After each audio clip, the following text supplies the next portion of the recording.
আমার ফেভারিট। আচ্ছা, সামনে যত সিনেমা করবেন, শাকিব খানের সঙ্গে কোনো সিনেমা করার ইচ্ছা আছে?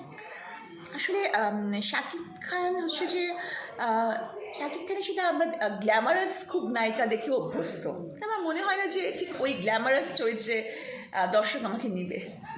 আচ্ছা, হিরো আলম নায়িকা খুঁজতেছেন, সে প্রডিউস করবে, সেক্ষেত্রে যদি আপনাকে নায়িকা হিসেবে সিলেক্ট করে আপনি কী করবেন? করবো না, জায়েদ খান? করবো না। কেন? জায়েদ খানের সাথেও করবেন না?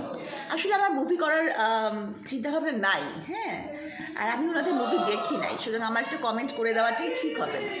না আপু, আপনি ডাক্তারের পাশাপাশি যেহেতু অলরেডি আপনি অভিনয় শুরু করেই দিয়েছে, সেক্ষেত্রে কি আপনি বড় পর্দায় কাজ করবেন না? মানে আসলে বড় আপনি পর্দায় কিছু কাজ করবেন- গণ্ডির মধ্যে থাকতে চান? হ্যাঁ, মানে আমার ছোট পর্দায় উৎসাহ আছে, নাটকে উৎসাহ আছে। মনে হয় না যে বড় পর্দার নায়িকা হিসাবে আমাকে খুব একটা মানাবে। আমার সবাই তো বড় পর্দায় কাজ করার জন্য মানে কাজ শুরু করে, তো সেক্ষেত্রে সবার কিন্তু একটা ইচ্ছা শক্তি থাকেই, সেক্ষেত্রে আপনার নাই কেন আসলে? আসলে আমার মনে হয় না যে বড় পর্দার নায়িকা হিসেবে বা ওরকম গ্ল্যামারাস চরিত্রে দর্শক আমাকে নিবে বা আমাকে মানাবে। মানে আমার মনে হয় এই জন্যে আমি এই ছোটো পর্দাটাই মনে হয় আমার জন্য একটা ভালো প্ল্যাটফর্ম হতে পারে যদি আমি ভালো অভিনয় করতে পারি। এখন প্রথম নাটক অভিনয় তুমি অভিমানে তুমি এটা যদি মানে দর্শক নন্দিত হয় তাহলে পর্দার নাটক পর্দার অভিনয়, আর যদি দর্শক বলে যে না সাবিনার অভিনয় ভালো লাগেনি তাহলে এটাই আমার শেষ হয়তো হবে। না, আপনাকে বর্তমান সোশ্যাল মিডিয়াতে কিন্তু মানে অনলাইনে ঢুকলে আপনাকেই দেখা যাবে, আপনাকে নিয়েই লোকজন আলোচনা সমালোচনার মধ্যে রাখে।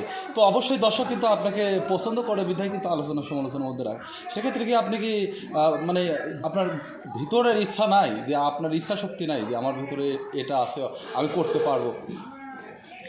নাটক করতে গিয়ে বুঝেছি যে অভিনয় করাটা খুবই কঠিন। হ্যাঁ, আমরা মনে করি যে আমরা যখন দেখি এন্টারটেনমেন্টের জন্য দেখি আমাদের মনে হয় যে বুঝি খুব তেমন কঠিন না, কিন্তু আমি নাটক করতে গিয়ে বুঝেছি যে নাটক করাও খুব কঠিন, এবং যে কোনো এরিনাতে, সেটা চলচ্চিত্র হোক, নাটক হোক, যে কোনো হোক, এমনকি যে কোনো প্রফেশনে হোক, ভালো লেভেলে যেতে হলে অনেক পরিশ্রম, অনেক ডেডিকেশন, অনেক কিছু লাগে।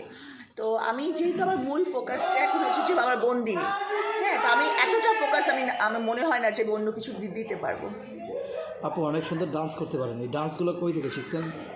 আমি ছোটোবেলা থেকেই নাচ শিখেছি, ছোটোবেলা থেকে শিশু একাডেমি থেকে শিখেছি। তারপর আমি বাংলাদেশের যে দুই লিজেন্ড আছেন তাদের কাছে নাচ শিখেছি। এমনকি 5 বছর আগেও মানে শেষ আমি আর কি শামিমা রানী বা ম্যামের বাসায় আমি প্র্যাকটিস করতাম আর কি, কোচিং করতাম। তো আমি নাচ সবসময় প্রফেশনালি আমি নাচ শিখেছি। নাম গাইতে পারেন আপনি? না, গান গাইতে পারি, দেখেন না আমার গলা নিয়ে সবাই ট্রোল করে, আমি গান গাইতে পারি না। আপু আপনি রিসেন্টলি একটা ভিডিও দেখলাম আপনার, আপনি পুরাণ তেলাওয়াত করেছেন।